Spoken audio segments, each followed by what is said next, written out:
He predicts 4.5% negative rates in Europe, 3.5% in Japan, 2.5% in the UK, and 1.5% in the United States. My God, they are actually planning to hoard everyone into the banks and then take their money. Hey guys, thanks so much for tuning in. I have back on the line Andy Hoffman, the marketing director from milesfranklin.com. And, we're going to follow up our call with V that we just posted with an in-the-moment update from Andy right now. Andy, how are you? Oh, I'm doing great. I don't even know where to start. Cashless society, collapsing economies, exploding demand for gold and silver. Where do you want to go? Well, I was wondering the same thing. Where should we start? I've got a couple of news items we saw on Monday. The trading on Eurex suspended, quote, until further notice due to technical issues. I love how these stock exchanges can just say, hey, sorry guys, you can't buy or sell until we say so. Here's a good one. Safes selling out in Japan due to negative interest rates, which is triggering cash hoarding. Meanwhile, Andy, you can buy 80 ounces of physical silver for the price of 1 ounce of gold. Andy, what happens when the Japanese finally wake up to the idea that physical precious metals will protect them from NERP? Yeah, the Japanese have been notably slow in the uptake, but they're notably Western as well. And by the way, their demographics are at the point where they're not spending anymore. They're not investing anymore. They're dishoarding their investments to pay for their retirement and the demographic hell they have over there. And actually, you ask about Japan. I actually got an email last week from someone in Japan, which exactly validates what I've been saying all along, that here in the States, where people don't want gold and silver, you can still get it. But around the world, where currencies have been crashing, you can't get it. And he said, Andy, can you guys send gold over to Japan? The premiums here are so high, it's not even worth buying. And we can't even get silver even if we wanted to. And that's exactly what's going on. So part of it is that there's just not supply out there where people need it the most. Well, that's interesting. And, Andy, the thing that I think is absolutely insane about what's going on in the world right now is you have madmen like Abe jumping on board with essentially the old world order saying, hey, no problem, we'll go to negative interest rates. We're going to trap people in this monetary system so that they have to spend their money. That's not going to work. It's going to lead to cash hoarding, which is exactly what the banks don't want. And it's going to lead directly to the rest of the people in the world turning to gold. It's funny you mentioned in Japan, they went to their negative interest rate, I think, for an entirely different reason than what's going on in the rest of the world. I think that they are just desperate to get anything to get the stock market to go up. And they were even saying, well, we're not sure we can even do more QE because there's nothing left to buy. We bought all the stocks and bonds, and I don't think we're really going to go into negative interest rates because I don't know what that's going to do. But then when their market fell, they said, okay, we're going to go to negative interest rates. And then the market fell again, and 2 days later they said, well, we're going to do more negative interest rates. We're going to have no limits. We're going to do whatever it takes. I mean, it's gotten that desperate that, the mainstream media is writing now about the failure of central banks and how they're running out of ammunition and of the ramifications. And, but when you talk about the cashless society, I think in Japan, what's going on, it's a lot more about fear of the stock market is where what it seems to be in Europe and what's coming here in the States is a lot more ugly, a lot more nasty, because what it appears to be is that there is, in effect, a wealth confiscation scheme that's commencing. And again, I've now said it on 3 or 4 different podcasts in the past week. What really got me terrified, and actually even got me to buy Bitcoin on top of that, was when I saw that. Wait. That's breaking news. You bought Bitcoin. You're going to come back to that. Yes. And the reason was, I saw this article on Zero Hedge last week that said a disturbing thing was found in a Morgan Stanley presentation.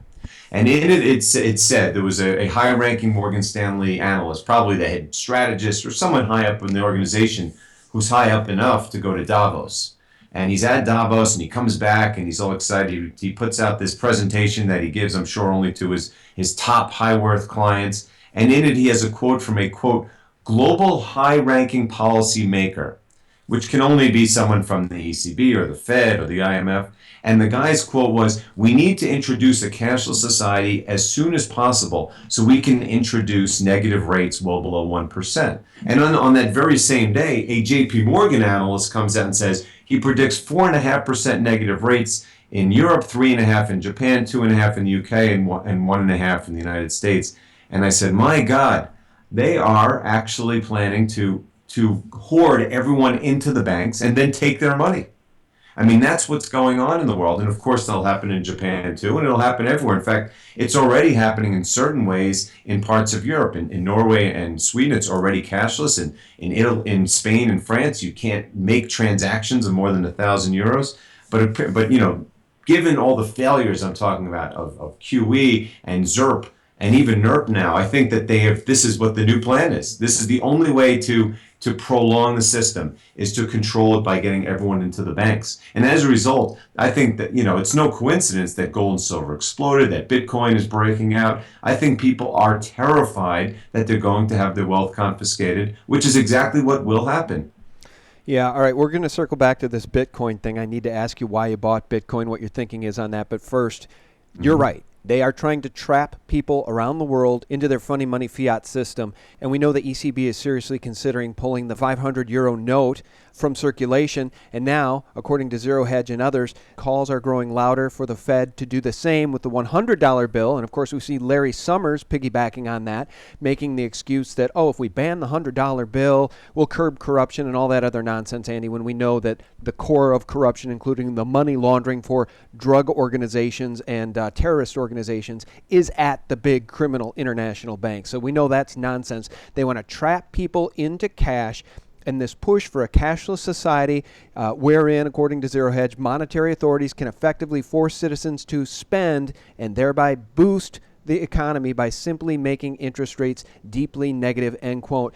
But it'll backfire on them, Andy, because people are going to run directly to gold, directly to silver, directly to cash. They're going to achieve exactly the opposite of what they want. And in your case, apparently buy some Bitcoin as well. That's right. And again, I mean, it's no coincidence these things are all happening at once. You see that quote from the guy and the JP Morgan report, and then Janet Yellen on Capitol Hill last week saying they are considering negative interest rates. I mean, all this stuff is coming about at the same time, and it's terrifying people, as it should, because this is truly an Orwellian outcome. And, the people, on Ayn Rand wrote that, and George Orwell, I don't know if they actually believe that could happen, or if they were looking at examples of history. But this is exactly what is happening right now. I mean, it's certainly consistent with what has happened with history of governments becoming more draconian. As times get bad, they start wars, they confiscate assets, they try to control people's lives. But this is so accurately mirroring what they wrote. It's a bit scary. And this is an unprecedented time in history. We've never had a time where we've had the entire world on a fiat currency scheme that's breaking down as we speak. I mean, it's the final stages right now. I mean, anyone who's listened to me knows I'm not one of these guys who predicts stuff. I don't say gold's going to soar on this day and this is going to happen. But I am unequivocally saying for the past 6 weeks at least that this is the end game in 2016, and also that the bear market, with quotes around it, in gold is over. I mean, it ended 2 years ago in all the other currencies, but it's ended here. We are done with 1050. We're not going below there, because all I see is surging demand and surging fear. And actually, what I wrote about today, it'll come out tomorrow, or it'll come out later this afternoon, about institutional demand. According to David Morgan, when we had our Silver Outlook webinar, he was talking about, yes, retail demand is soaring, and of course, the central banks in the East are buying. But what's been missing has been institutional demand for years.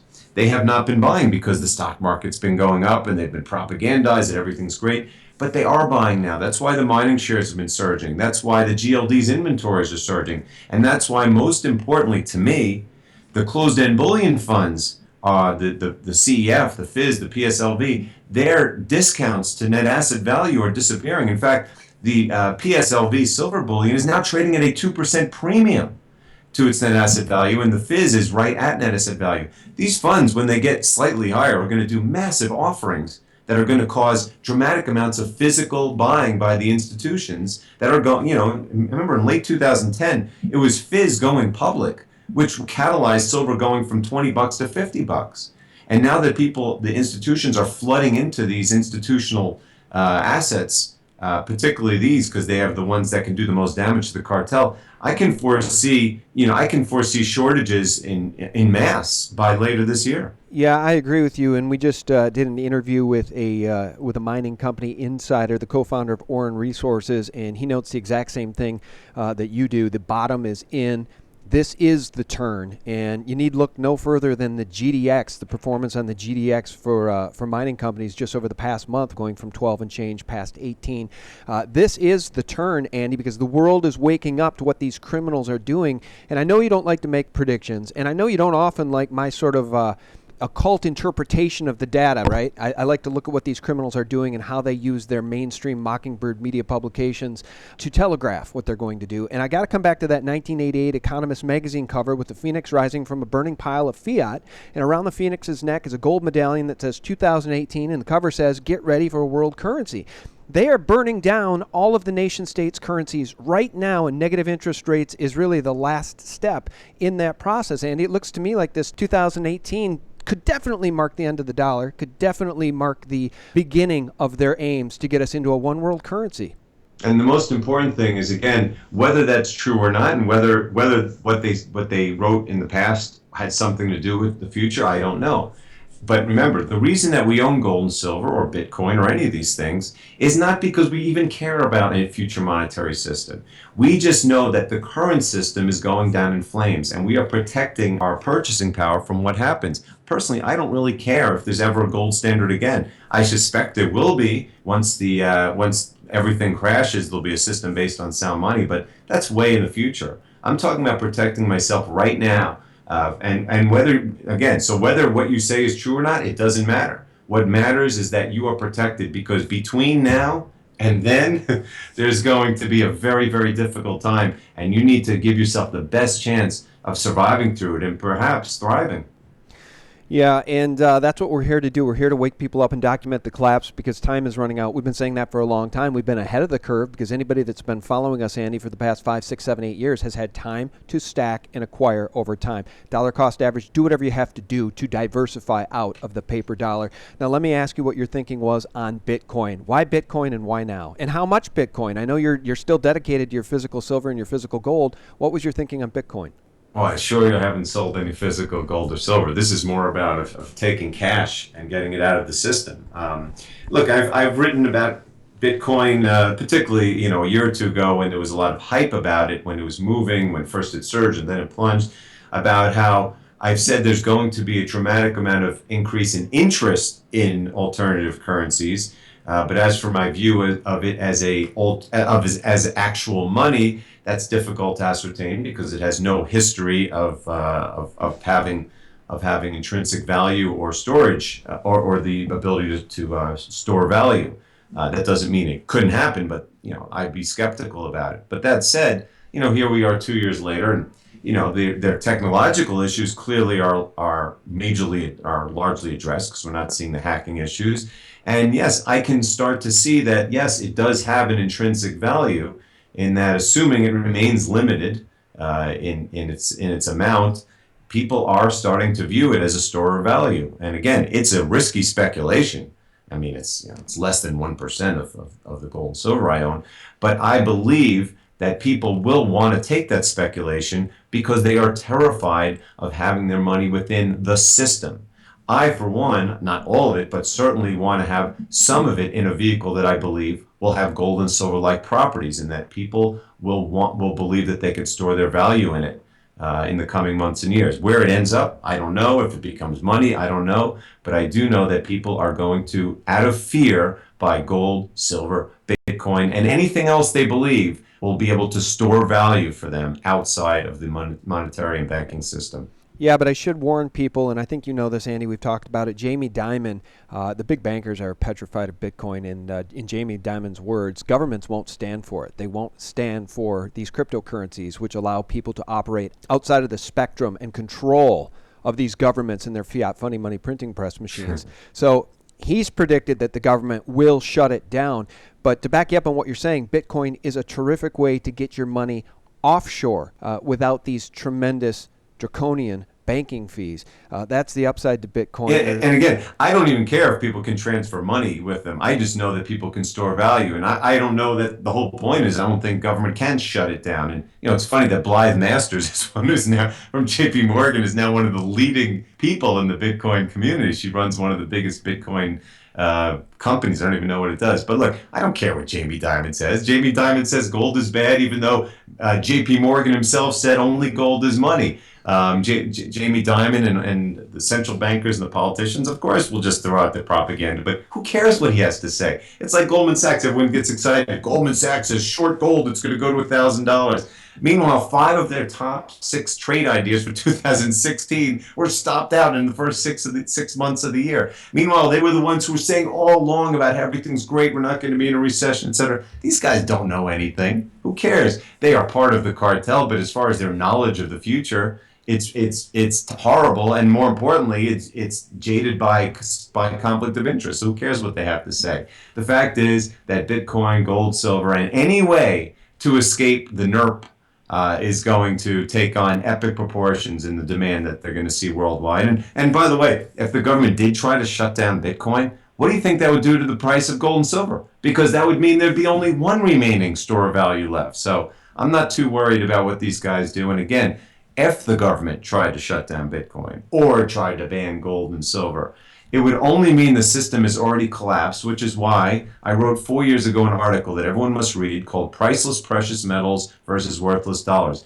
Don't worry about what the government might do. Worry about what the system will do, and be happy and be praying that you own these things when the system goes down. And you worry about whether they ban it. That's another bridge you cross when you get there. Yeah, well, you know what? The reason I brought that up about Jamie Dimon is because you know as well as I do, he's a proxy for what the government would be thinking. I mean, he's in bed with the bond trading and everything else. I mean, he's one of the chief criminals on Wall Street. And so when Jamie Dimon says, and I quote, virtual currency where it's called a Bitcoin versus a US dollar, that's going to be stopped. Dimon says no government will ever support a virtual currency that goes around borders and doesn't have the same controls. It's not going to happen, end quote. If nothing else, Andy, that tells us how desperate these people are to keep the populace trapped in their funny money currency. And since confidence is now collapsing in fiat currency around the world, take a look what's going on in Japan. People are hoarding safes.